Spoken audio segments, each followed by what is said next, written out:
Barrister Ali Zafar ने supreme court के बाहर मीडिया से गुफ्तगू करते हुए कहा कि सुप्रीम कोर्ट ने किसी भी किस्म की कंफ्यूजन भी दूर कर दी है।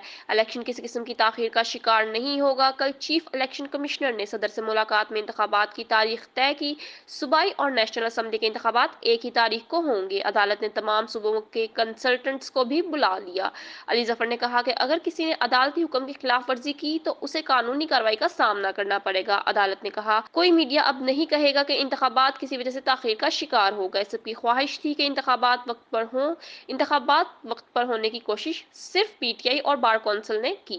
सबका काम है इन इंतखाबात को साफ और शफाफ इंतखाबात बनाएं, मुस्तकबिल की तरफ देखें और पास्ट को भूल जाएं। अली जफर ने कहा कि इलेक्शन कमीशन अब आने वाले वक्त में अपना किरदार अदा करे। उम्मीद है इलेक्शन के बाद आने वाले पार्लियामेंट आइन में तरामीम करेगा। जरूरी बात है जो गलतियां की वो मुस्तकबिल में ना दोहराएं। इलेक्शन कमीशन आने वाले वक्त में अपना किरदार अदा करे। किसी के खिलाफ एक्शन लेना पार्लियामेंट का काम है। आने वाले पार्लियामेंट के सामने हम नए मसले रखेंगे। हम माजी के मामले में नहीं जानना चाहते कि किसने इलेक्शन करवाने और किसने नहीं। अब इलेक्शन होने जा रहे हैं तो हमें मुस्तकबिल देखना है। अली जफर ने मजीद कहा कि अवाम अब अपने वोट का हक अदा करेंगे और अपनी पसंद का पार्लियामेंट लेकर आएंगे। पाकिस्तान के तमाम मसाइल का हल इलेक्शन ही था। कानून के मुताबिक पाकिस्तान तहरीक इंसाफ को भी लेवल प्ले फील्ड देनी चाहिए।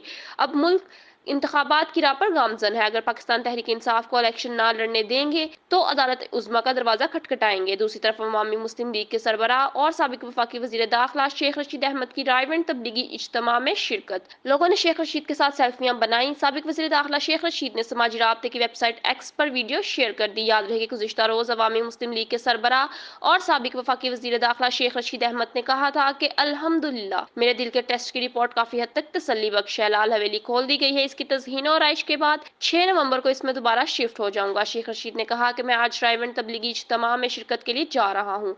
मेरा 80% सामान, टेलीफोन और पैसे वापस कर दिए गए हैं और उम्मीद है कि 20% अशिया भी वापस कर दी जाएंगी।